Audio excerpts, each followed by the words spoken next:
listeners, to the first episode of what we're calling Recorder on the Wall, Episode 0. I'm your host, Pete. I'm your other host, Jeremy. And I am Matthias720, administrator for the official Redwall Forum. Okay. You already got your plug-in. Good.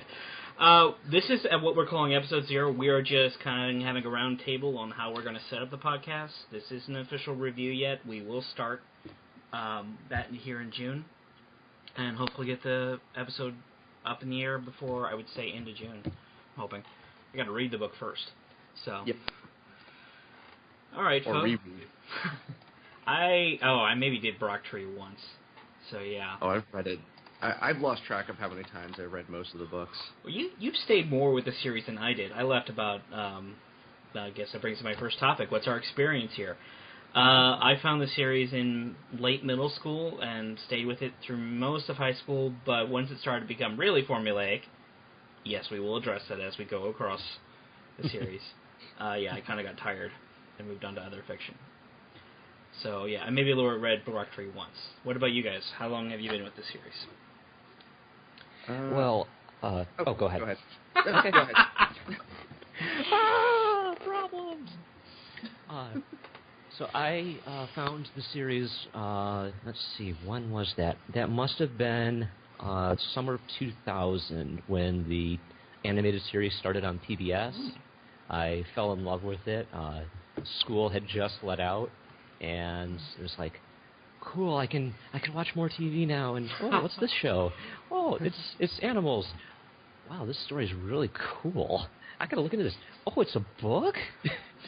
And I just fell in love from there, and I have acquired the entire set of books, and read through the entire series, save through the last 4 books, probably at least a dozen times or more. That's impressive, certainly. I'm passionate. Oh, I'm wearing my fandom shirt, core fandom shirt here, so yeah. For those of you who can't see, which is every single member of our audience, Pete is currently wearing a Teenage Mutant Ninja Turtle shirt. I'm a shellhead. I discovered Redwall back. It was right after I finished elementary school. I got Martin the Warrior was my first book. Same with me. And I really enjoyed it. And then I got the Bellmaker, and I remember the first time I read through it, I was a little thrown off because I knew it said, from the author of Martin the Warrior, author of Redwall, whatever, but it had, nothing to do with Martin the Warrior, because Bellmaker takes place so far after it. I didn't recognize any of the characters or anything. Mm-hmm. And then after that, though, I just started, start at the beginning. I saw, Mossflower, which I saw was, I think I knew chronologically it was right after Martin.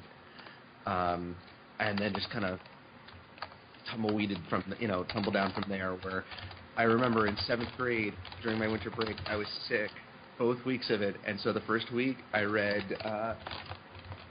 Madame Mayo, and then the second week I read Mariel of Redwall. Mm-hmm. And I have read and reread most of this series so many times that my copy of Redwall, I actually had to get a second one because the cover fell off. There you go. My copies are long gone. Unfortunately, I left them to my younger cousins when they were going through the series.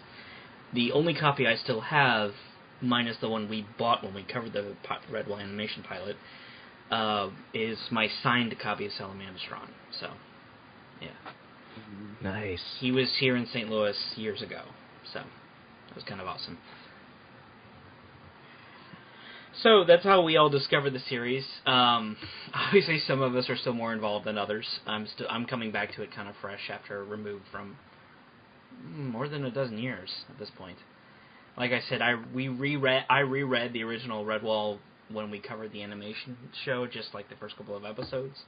But I really haven't touched the series since then, so I'm semi-fresh here. So the question was arisen by Jeremy some time ago. Do we want to dedicate a full episode to one book, or do we want to divide it into the 3 sub-books that comes with each one? I think it would be best if we split it, just because that's a lot to cover in one episode. And this way we can kind of take it piece by piece, do it 3 parts. It may Agreed. it may not be a bad idea. I mean, good podcasts tend not to run more than 2 hours. And if we cover a full book in one episode, we may breach that fairly easily. Yeah, these are 300-plus page books. So. Okay. Plus, with the amount of content within each book, I would think that we'd want to go through and look a little bit more in-depth than just say, here's a Wikipedia summary, here's what I thought of the book. Oops, we've run out of time. Yep. Well, I mean, we definitely want to read the summary, but I also want to go into the plot analysis at certain points as well.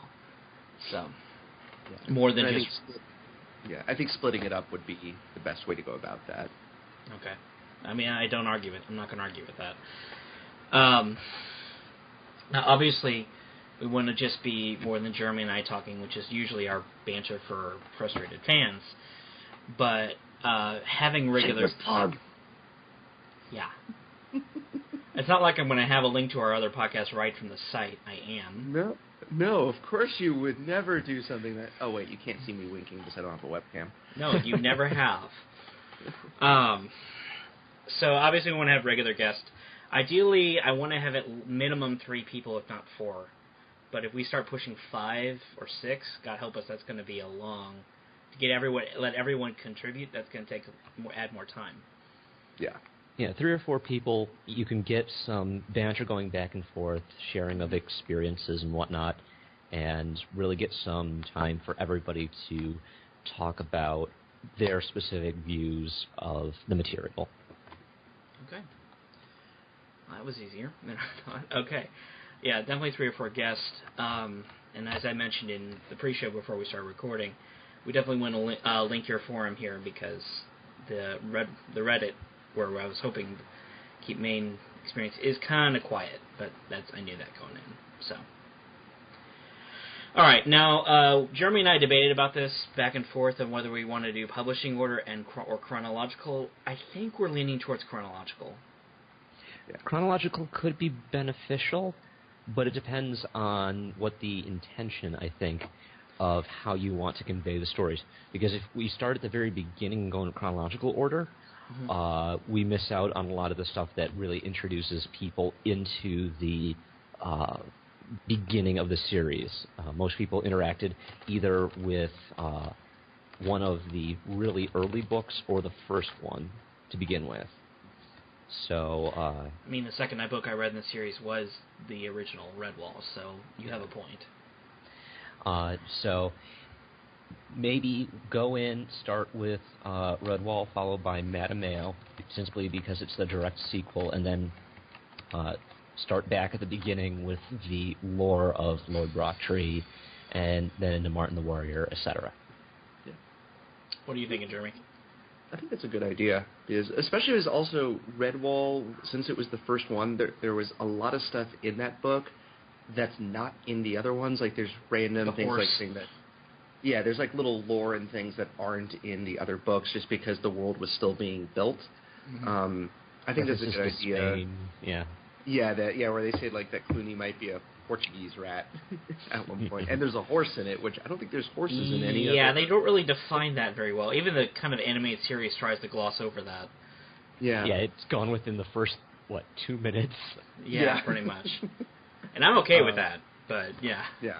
But yeah, no, I think that's a good idea, because since Redwall was the start of it all, we can show like where this series started, like how everything began, but also we can also keep in mind as we're doing chronological order, it eventually turns into publishing order. Yeah, it does. At the very end.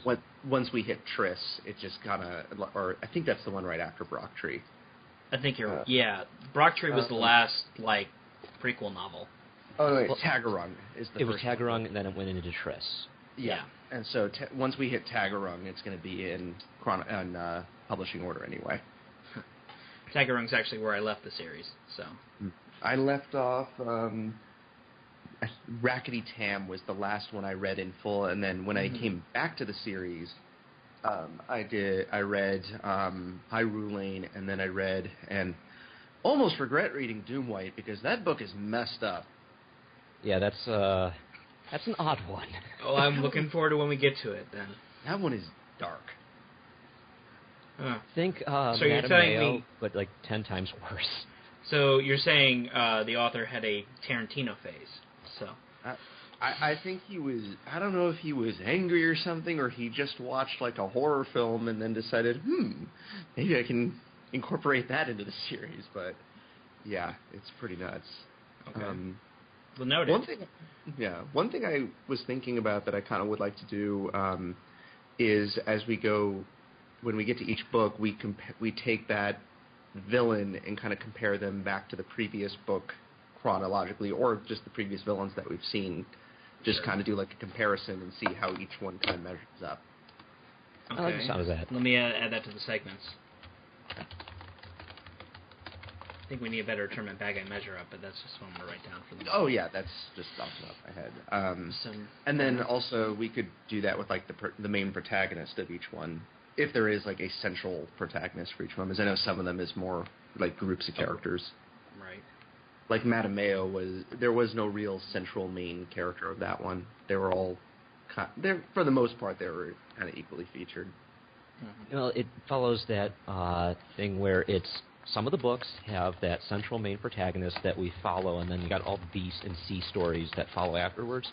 Right. But in Madame Mayo and a couple of other books where you have groups of characters that form the protagonists of the A story, the B story, the C story, and then you watch that unfold. Yeah, like Bellmaker was one of those too. Yeah. Yeah. Is it worth bringing in reference to TV tropes when we cover these things? Like certain things that they point out? Yeah. Okay. I mean, we made a whole podcast episode of just going over what we call the superhero mutant team TV trope, and that was a lot of fun. And that's how we discovered... don't say it. No. we discovered a very weird show through that. A little weird? A little weird. Oh, we discovered something very bizarre and odd. I don't know. Do I dare ask? Japan made a series that followed the whole Ninja Turtles trope with 5 T-Rex brothers set in the 1920s. With magical powers. I am not making any of this up. Oy. And it is bizarre. And I'm saying that's... like the worst jokes you've ever heard. Like the one positive of it was they got like an all-star voice cast for it. Like half the cast of Beast Wars was in this show. God. Yeah. Thanks for that. Whose suggestion was that? Was it yours or mine? What? T-Rex. T-Rex? That we had to I cover. think it was when we were you and I were prepping for the Mutant Team episode. Right. And then when we found out about that monstrosity, like we just looked at the opening to it, and I think I might have suggested it first, but I know we both agreed like we should just dedicate its own episode. And then we immediately regretted it after we watched like 5 minutes of the first episode. Yes, we did. Mistakes were made. Oh yeah. Yes, they were. So we'll put a segment in each episode. What does TV tropes have to say? Yeah. Regrets, I've had a few. Okay, and then before we go back to segments, how often do we touch on the animated series? I was thinking it would be a good way to break up rating book after book after book. Now and then. Well, since there were the 3 books that were covered, Redwall, Madame Mayo, Martin the Warrior, at least for the beginning, if we were to add on Martin the Warrior to the first 3 books covered, in between each 3-episode covering of a book, we could toss in talking about the animated series that followed. I like that. It's a possibility. Like I said, I was kind of keeping it in reserve, like when we need a break from doing a book. Well, we could always cover topical content. I was thinking about how rich the world is, and I mean, I'm sure we could probably cover an entire episode just talking about food. Oh my God, yeah. This is true. I mean, the only other author I've ever met that actually does this much with food is freaking George R. R. Martin. So... There's a reason there is a trope and subreddit dedicated to food porn. I think there's a reason why there's at least one page dedicated to fan-made Redwall recipes. I think there was a book released for it, too, Yeah, right? there was a cookbook. Right. I might need to get that. I attempted to, one of my friends and I attempted to make a couple of the things we found online. 2 out of 3 turned out okay. We tried making hot, like, not really scones, but like oat cakes, and those turned out really well. We tried making kind of like a root beer float version of the shrew beer, and it turned out really well. Then we tried making the hot root soup. That we nicknamed it the Devil's Urine. Oh my God. It was awful. Well, you have to automatically like spicy food to even attempt that. Then you have to have a love for seafood and stew. Okay, we're going to have to do a food episode then. Yes. And then I'm not making that again, by the way. No, I'm not suggesting you do. I'm suggesting that's definitely, we want to bring in community, as many communities as we can, because I'm sure they'd love to go talk about that kind of thing. I say we each bring a dish to that. That's a little trouble when you're in California and I'm in Missouri. No, I meant like we each make our own dish, and like just, if people are together, they can share it. But like each of us say like, oh, I made this and it turned out this way. Like I could say, well, I tried making the hot root soup, and it'll be great for keeping dogs out of the lawn. I don't know. God. Scare away those pesky squirrels. Pretty much. Oh wait. For some reason, there are now otters all around my house. I don't know why. I'm in the middle of the country. Where did they come from? Why are they slinging stones on my windows? I have moles burying into my basement. Where did they come from? Oh wait, it's the deeper never and turnip and tater and beetroot pie. I gotta keep that out of the basement. Yeah. I don't even have a basement. Oh, I do now. And then giant sinkhole. Yep. Yeah.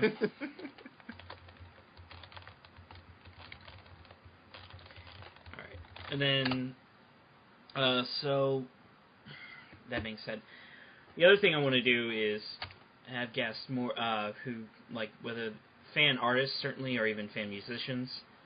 I'm a little leery of fan fiction directly, because long before Jeremy and I did any kind of podcast, one of our favorite things to do was to delve into the bowels of fanfiction.net and find the craziest crap you can imagine. I had the knack for finding the worst things known to man on there. Yes, you did. It was a specialty. I might have a mutant power, but all it does is let me find terrible fan fiction. Well, that's in contrast to my mutant power, which is I talk about food and I make people hungry. So I think we might have something here. The podcast could definitely go to some interesting places. It could. I mean, the whole genesis of this was me listening to Morph Club on my commute from work, which is a complete review of the Animorph series from start to finish by 2 women. Which, one, in the podcasting world, it's like 9 to 1 men to women, so that was kind of unique in itself. And 2 is like, oh, this isn't a bad idea. I wonder what I can do with it. So, that being said, yeah, they've drawn their own little community. They're working with the existing Animorphs community, so that's kind of why, again, it gets a good idea. Better to work with something that's already there than try to create something new from scratch. Correct. So, one of the segments I'm going to bring in, if only because this drove me nuts as a kid, and I've even seen the website's official language is deliberately vague. Is how anthropomorphic are they? In some ways, I'd probably rather not know. Well, again, I'm going to make a joke out of it, all right? Oh, yeah. I'm going to be playing, like, Monty Python Flying Circus-esque song and then it's just kind of like... Right, and say, like... Because the series really goes back and forth, and the animated is complete anthro. So... Yeah. Well, it's another thing going back to the first book where it's a little bit more vague. Like I remember there's a specific moment where it says Constance gets up on her hind legs, which means I guess she's normally walking around on all fours. But then later on, none of them really do. And yet there are some animals that are kind of more, I don't know, the best term for it is like, I guess, animal-like, like the sea lions in Pearls of Lutra. Mm-hmm. Oh, I completely forgot about them.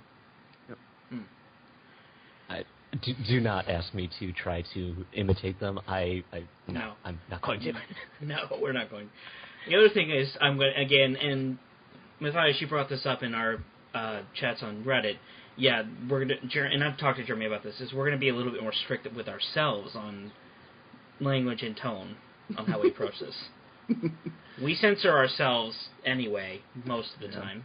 We do a pretty good job of that on our other podcast, but that one we consider a bit more like PG-13, and we've decided to have at least one uncensored episode a year. Only when something truly makes us mad. Like the entirety of 2016. Well, yeah, there was that. The other one was the Power Rangers Christmas episode. Oh God! Yeah, where I had we create Google Docs, and I had a complete and utter meltdown while trying to watch it, and just put just writing the most heinous stuff, getting so angry. And Pete's response for when he first read that was just, "I read your," and then in quotes, "notes." But for this one, and also I agree on this because I look at this, because this is something from my childhood and stuff too. But I look at the series, it's more obvious. It's like PG with sometimes slightly more violence. I think Doom White might be considered PG-13, but I can only imagine. Throughout the entire series, that just you stop and you look at it, and it's like, if they did that in live action, that would get a hard R rating just for how bloody it is. Yeah, and also, how if they used real swear words instead of the made-up ones. Yeah, that too. It's kind of like Beast Wars, where it's like the most violent show ever, but since they're robots, nobody really takes notice of it. Or certain other Transformers series. Yeah. Yeah. They come up with their own curse words. Yeah. Beast Wars did that too. They had their own. So, Rat Trap in anything else would be the most foul-mouthed character ever. And he still kind of is, because he gets in those little adult comments. He makes a sex positions joke at one point, for goodness sake. Yeah. Boy. And like I said here, we're gonna be on P. I want to lean to the PG side, but I cannot. I'm telling you now, I'm going to make jokes like, apparently they reproduce by osmosis, because where else do the constant vermin hordes come from? They get decimated every book or so, and then suddenly they're back in the hundreds next time. Yeah, or in the Long Patrol, the 1,000. Yeah. The land beyond the setting sun is obviously nothing but a giant alien hive where they just reproduce like insects, and then they just pop out of chrysalises, and it's like, okay, let's go dominate and crush all that stands before us. Yeah. I think the only I'm trying to think, the only book I can think of off the top of my head, at least of the ones I've read, there's still a couple I haven't read, which I'm planning on reading those for the first time for the podcast, to rather get my raw reaction. The only one I can think of where there are two vermin parents and a child is Outcast of Redwall. Yeah, Swart, not Swart, yeah, it's Swart. Swart, and Vale with mother/wife Bluefen. Yep. The only time I've ever seen a female that's not some sort of cutthroat assassin. Bellmaker had the battle couple. This is true. But it was more slap, slap, slap, slap, eventually kiss. Yeah, Foxwolf. And I can't remember her name. Yeah. Not off the top of my head either. And then, I mean, there's always been a couple of token female vermin, but it's never like anything more than just main villain, captain to main villain, or random horde beast. Yeah. Right. Yeah. Usually, and sometimes most of the female villains have been like the foxes. like Tasmania, like in Mossflower and also in Outcast of Red Wall. We also get in Metal Fox. Yeah. Yeah, that's one of the. We do know there was a dad. We don't know what happened to him other than he's dead. So. Yeah. Well, if we go on the assumption that they are somehow insectoid in origin, maybe he was catalyzed. Oh God! Power of the Father after Praying mantis style. Yep. Well, even on the flip side, the quote good classes, there's what few parents we do get. There's a lot of orphans in these books.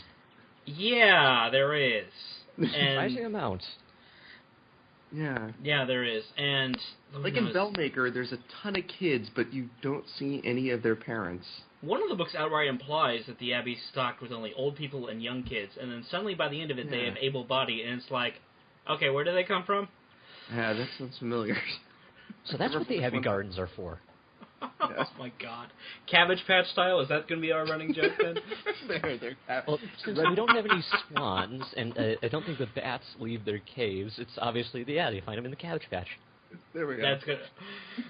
Well, it's better than a stork myth anyway. So.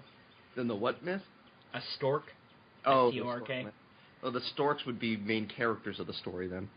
Yeah. Well, I mean, there was the Warden of Marshwood Hill. He is the law, and maybe the law is some sort of obscure reference to the fact that, hey, we make sure that you get to where you're supposed to be, so listen to us. The law of the jungle. We're going to have to make a Judge Dredd reference. You know we are. I was thinking that too. I was going to apologize ahead of time for making at least one, I am the law. That's going to be our voice for the character when we get to him. That has I'll do just my a Sly Stallone Stallone Judge impression.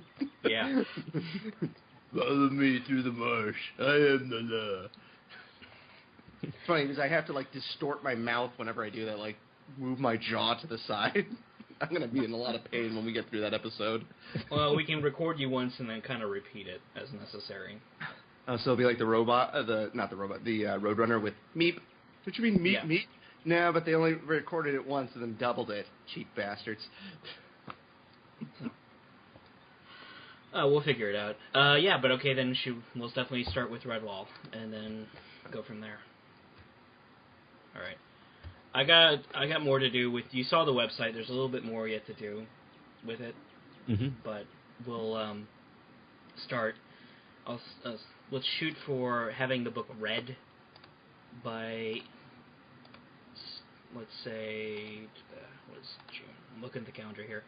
June 16th, that Friday. Okay. And then we'll record either that weekend or the weekend after.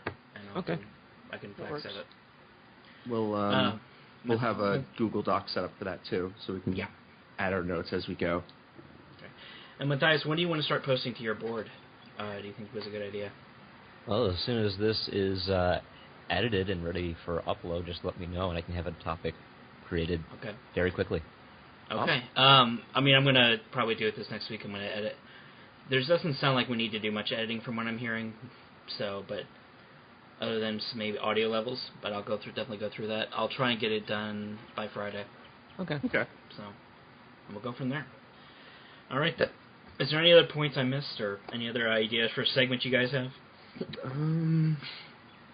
Well, there's the fact that every book has, some sort of large epic climax. So before we, go in, we need to, talk about the big climactic finale. Riders of Rohan or something? Yeah. Yeah, it's like every single one will either have... I've noticed that they either will have the big giant battle where there's at least one one-on-one fight or a couple one-on-one fights, or they have just like the big one-on-one fight at the end. Like Mossflower was just Martin and Sarmina, and then Redwall was kind of like a mixture of that where it's everybody fighting, but it's mainly focused on Matthias and Clooney. Mm-hmm. Right.